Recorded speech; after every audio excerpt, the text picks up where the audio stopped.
जय हिंद। मंच पर विराजमान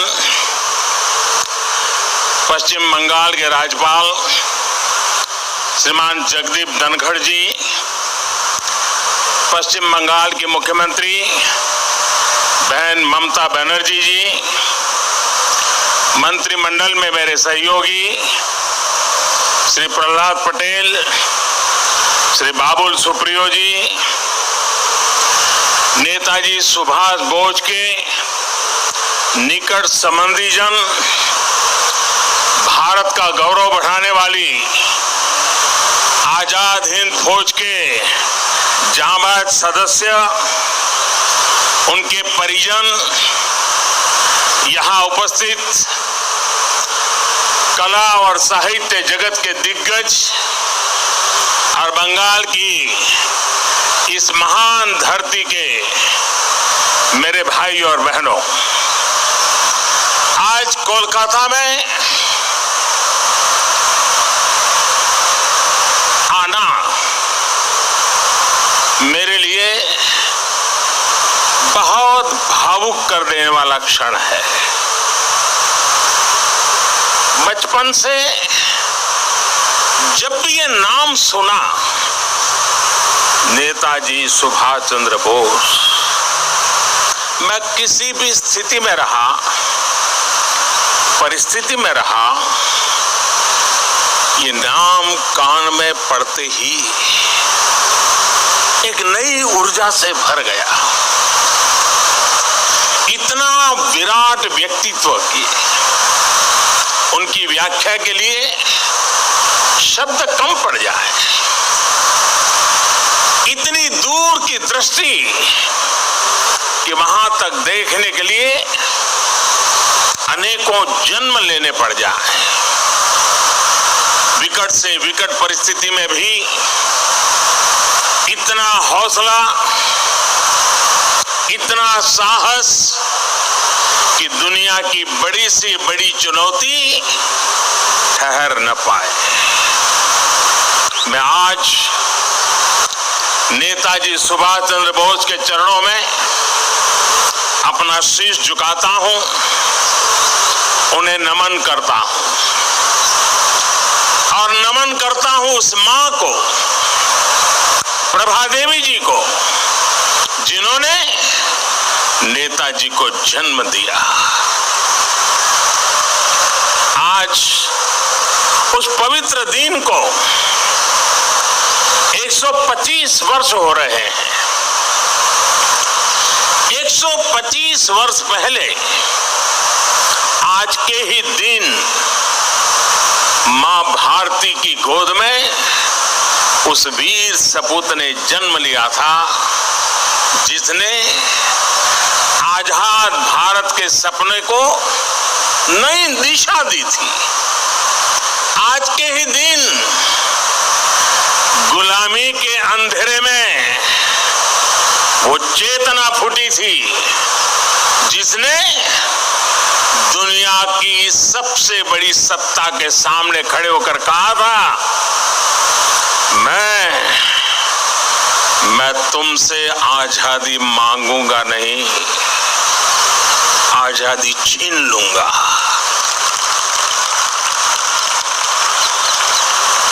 आज के दिन सिर्फ नेताजी सुभाष का जन्म ही नहीं हुआ था, बल्कि आज भारत के नए आत्मगौरव का जन्म हुआ था। भारत के नए सैन्य कौशल का जन्म हुआ था। मैं आज नेताजी की 125वीं जन्म जयंती पर कृतज्ञ राष्ट्र की तरफ से इस महापुरुष को कोटि कोटि प्रणाम करता हूं, उन्हें सैल्यूट करता हूं। साथियों, मैं आज बालक सुभाष को नेताजी बनाने वाली, उनके जीवन को तप, त्याग और तितिक्षा से घड़ने वाली बंगाल की इस पुण्य भूमि को भी आदरपूर्वक नमन करता हूं। गुरुदेव श्री रविंद्रनाथ टैगोर, बंकिम चंद्र चट्टोपाध्याय, शरद चंद्र जैसे महापुरुषों ने इस पुण्य भूमि को राष्ट्र भक्ति की भावना से भरा है। स्वामी रामकृष्ण परमहंस, चैतन्य महाप्रभु, श्री अरबिंदो, मां शारदा, मां आनंदमयी, स्वामी विवेकानंद, श्री श्री ठाकुर अनुकूल चंद्र जैसे संतों ने इस पुण्य भूमि को वैराग्य, सेवा और आध्यात्म से अलौकिक बनाया है। ईश्वर चंद्र विद्यासागर, राजा राम मोहन राय, गुरुचंद ठाकुर, हरिश्चंद्र ठाकुर जैसे अनेक समाज सुधारक, सामाजिक सुधार के अग्रदूतों ने इस पुण्य भूमि से देश में नए सुधारों की नींव भरी है। जगदीश चंद्र बोस, पीसी रॉय, एसएन बोस, मेघनाथ शाह, अनगिनत वैज्ञानिकों ने उस पुण्य भूमि को ज्ञान विज्ञान से सींचा है। ये वही पुण्य भूमि है जिसने देश को उसका राष्ट्रगान भी दिया है और राष्ट्र गीत भी दिया है। इसी भूमि ने हमें देशबंधु चित्तरंजन दास, डॉक्टर श्यामा प्रसाद मुखर्जी और हम सभी के प्रिय भारत रत्न प्रणब मुखर्जी से साक्षात्कार कराया है। मैं भूमि के ऐसे लाखों लाख महान व्यक्तित्वों के चरणों में भी आज इस पवित्र दिन पर प्रणाम करता हूं। साथियों, यहां से पहले मैं भी नेशनल लाइब्रेरी गया था, जहां नेताजी की विरासत पर एक इंटरनेशनल कॉन्फ्रेंस और आर्टिस्ट कैंप का आयोजन हो रहा है। मैंने अनुभव किया, नेताजी का नाम सुनते ही हर कोई कितनी ऊर्जा से भर जाता है। नेताजी के जीवन की ऊर्जा जैसे उनके अंतर मन से जुड़ गई है।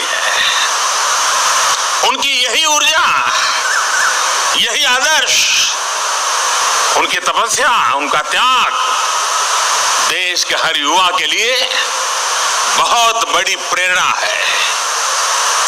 आज जब भारत नेताजी की प्रेरणा से आगे बढ़ रहा है, तो हम सबका कर्तव्य है कि उनके योगदान को बार बार याद किया जाए, पीढ़ी दर पीढ़ी याद किया जाए। इसलिए देश ने तय किया है कि नेताजी की 125वीं जयंती के वर्ष को ऐतिहासिक अभूतपूर्व भव्यता भरे आयोजनों के साथ मनाएं। आज सुबह से देश भर में इससे जुड़े कार्यक्रम हर कोने में हो रहे हैं। आज इसी क्रम में नेताजी की स्मृति में एक स्मारक सिक्का और डाक टिकट जारी किया गया है। नेताजी के पत्रों पर एक पुस्तक का विमोचन भी हुआ है। कोलकाता और बंगाल, जो उनकी कर्मभूमि रहा है, यहां नेताजी के जीवन पर एक प्रदर्शनी और प्रोजेक्शन मैपिंग शो भी आज से शुरू हो रहा है।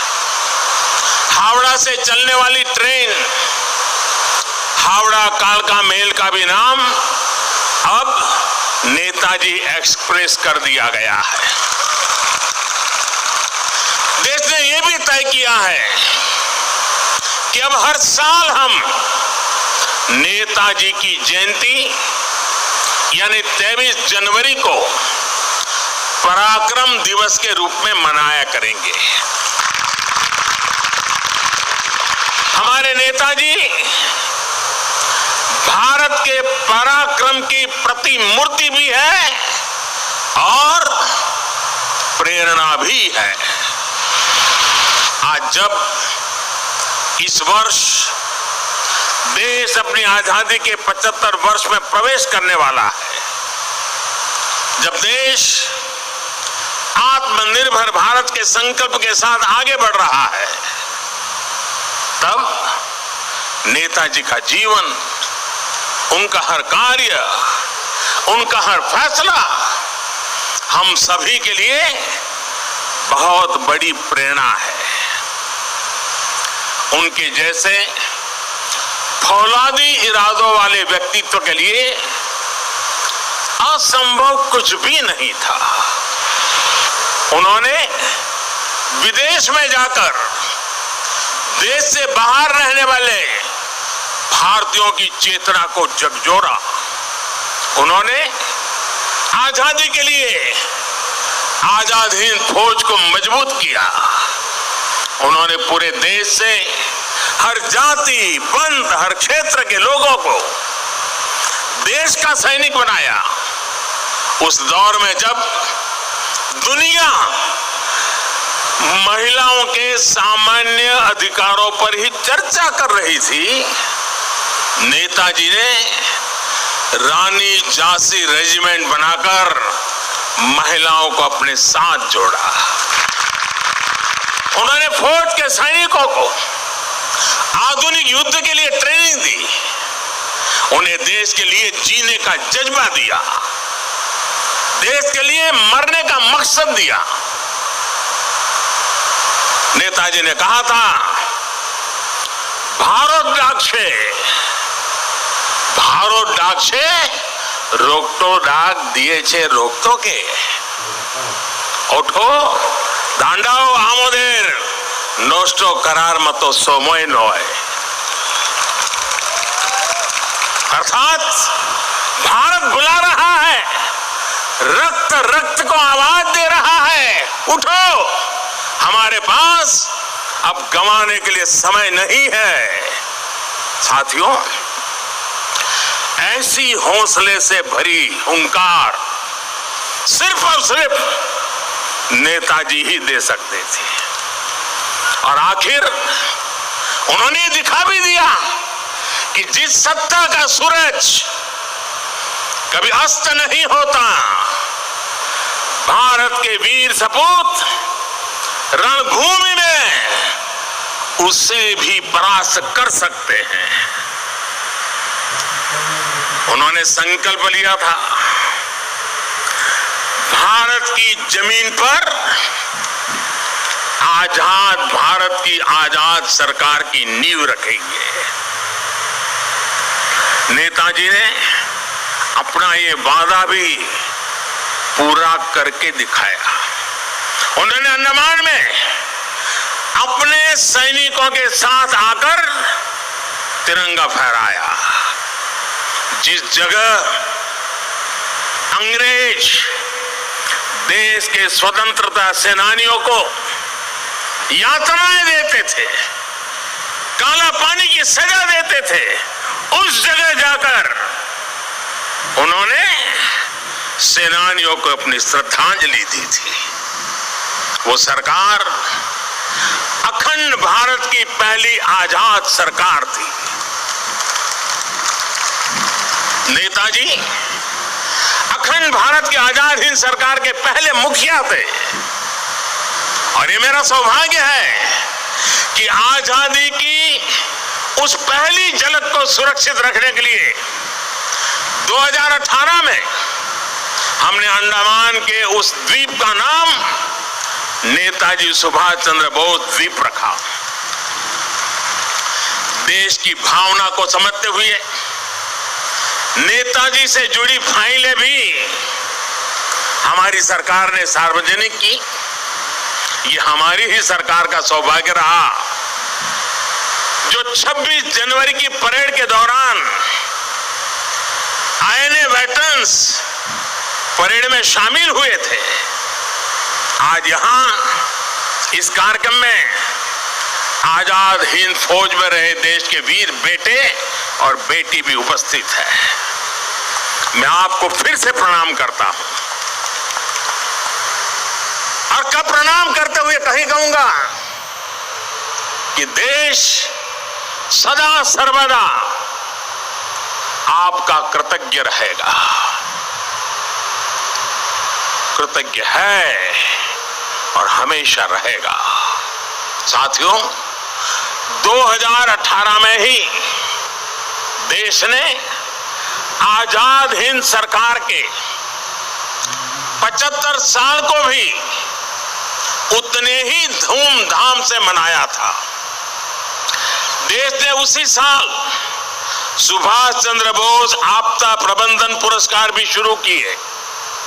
नेताजी ने दिल्ली दूर नहीं का नारा देकर लाल किले पर झंडा फहराने का जो सपना देखा था, उनका वो सपना देश ने लाल किले पर झंडा फहराकर पूरा किया। भाई और बहनों, जब आजाद हिंद फौज की कैप मैंने लाल किले पर झंडा फहराया था, उसे मैंने अपने सर पे लगाया था, उस वक्त मेरे मन मस्तिष्क में बहुत कुछ चल रहा था, बहुत से सवाल थे, बहुत सी बातें थी, एक अलग अनुभूति थी। मैं नेताजी के बारे में सोच रहा था, देशवासियों के बारे में सोच रहा था,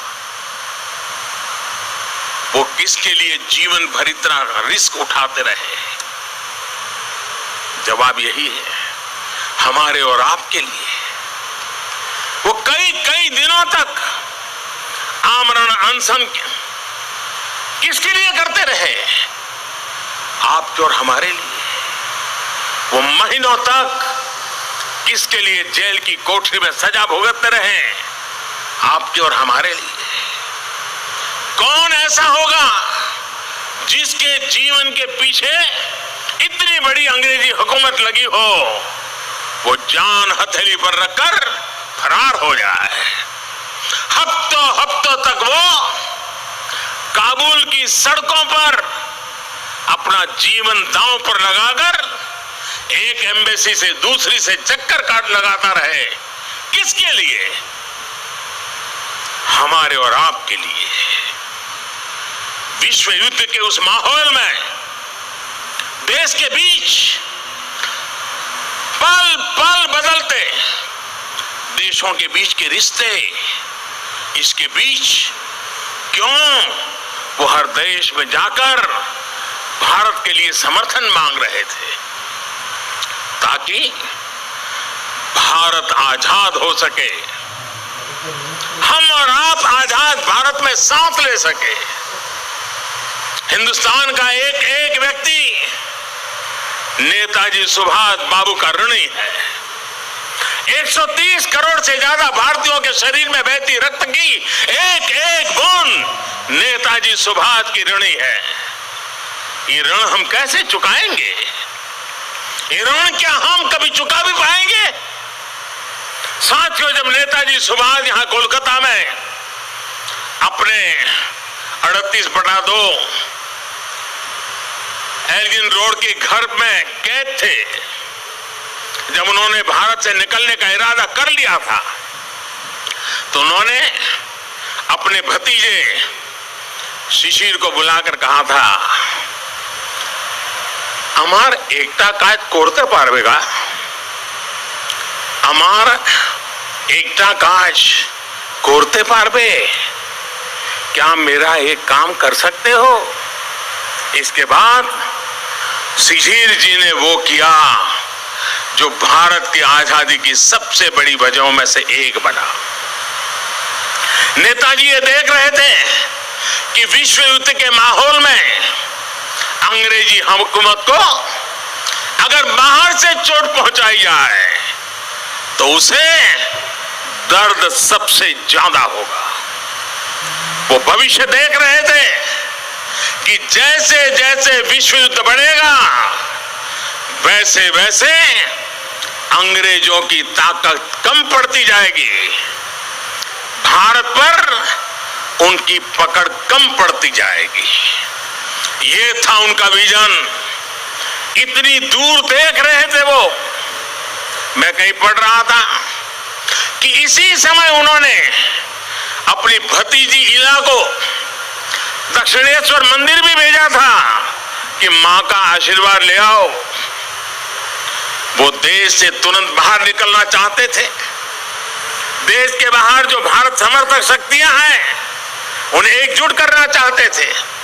इसलिए उन्होंने युवा शिशिर से कहा था, अमार एकता काज कोरते पारबे, क्या मेरा एक काम कर सकते हो। साथियों, आज हर भारतीय अपने दिल पर हाथ रखे, नेताजी सुभाष बाबू को महसूस करें तो उसे फिर से ये सवाल सुनाई देगा, अमार एकता काज कोरते पारबे, क्या मेरा एक काम कर सकते हो। ये काम, ये काज, ये लक्ष्य आज भारत को आत्मनिर्भर बनाने का है। देश का जन जन, देश का हर क्षेत्र, देश का हर व्यक्ति इससे जुड़ा है। नेताजी ने कहा था, पुरुष अर्थो एवं उपकरण निजे राय विजय बा স্বাধীনতা আনতে পারে না। আমাদের অবশ্যই সেই উদ্দেশ্য ছকিত থাকতে হবে যা আমাদের সাহসিক কাজ এবং বীর তপূর্ণা শাসনে উদ্বুদ্ধ করবে। यानी हमारे पास वो उद्देश्य और शक्ति होनी चाहिए जो हमें साहस और वीरतापूर्ण तरीके से शासन करने के लिए प्रेरित करे। आज हमारे पास उद्देश्य भी है, शक्ति भी है। आत्मनिर्भर भारत का हमारा लक्ष्य, हमारी आत्मशक्ति हमारे आत्मसंकल्प से पूरा होगा। नेताजी ने कहा था, आज আমাদের কেবল একটি ইচ্ছা থাকা উচিত। ভারতে इच्छुक जाते भारत बांटते पारे, यानी हमारी एक ही इच्छा होनी चाहिए कि हमारा भारत बच पाए, भारत आगे बढ़े। हमारा भी एक ही लक्ष्य है, अपना खून पसीना बहाकर देश के लिए जिए, अपने परिश्रम से, अपने इनोवेशन से देश को आत्मनिर्भर बनाए। नेताजी कहते थे, निजेर प्रोति सात होले सारे विक्षेर प्रोति केऊ असोध होते पारबे ना। अर्थात अगर आप खुद के लिए सच्चे हैं तो आप दुनिया के लिए गलत नहीं हो सकते। उन्होंने हमें ये बात सिखाई है कि अगर कोई विचार बहुत सरल नहीं है, साधारण नहीं है, अगर इसमें कठिनाइयां भी है तो भी कुछ नया करने से डरना नहीं चाहिए। अगर आप किसी चीज में भरोसा करते हैं तो आपको उसे प्रारंभ करने का साहस दिखाना ही चाहिए। एक बार को ये लग सकता है कि आप धारा के विपरीत बह रहे हैं, लेकिन अगर आपका लक्ष्य पवित्र है तो इसमें भी हिचकना नहीं चाहिए। उन्होंने ये करके दिखाया कि आप अगर अपने दूरगामी लक्ष्यों के लिए समर्पित हैं तो सफलता आपको मिलनी ही मिलनी है। साथियों, नेताजी सुभाष आत्मनिर्भर भारत के सपने के साथ ही सोनार बांग्ला की भी सबसे बड़ी प्रेरणा है। जो भूमिका नेताजी ने देश की आजादी में निभाई थी, आज वही भूमिका पश्चिम बंगाल को आत्मनिर्भर भारत अभियान में निभानी है। आत्मनिर्भर भारत अभियान का नेतृत्व आत्मनिर्भर बंगाल और सोनार बांग्ला को भी करना है। बंगाल आगे आए, अपने गौरव को और बढ़ाए, देश देश के गौरव को और बढ़ाएं। नेताजी की तरह ही हमें भी अपने संकल्पों की प्राप्ति तक अब रुकना नहीं है। आप सभी अपने प्रयासों में, संकल्पों में सफल हो। इन्हीं शुभकामनाओं के साथ आज के इस पवित्र दिवस पर, इस पवित्र धरती पर आकर के आप सबके आशीर्वाद लेकर के नेताजी के सपनों को पूरा करने का हम संकल्प करके आगे बढ़े। इसी एक भावना के साथ मैं आप सबका बहुत बहुत धन्यवाद करता हूं। जय हिंद, जय हिंद, जय हिंद। बहुत बहुत धन्यवाद।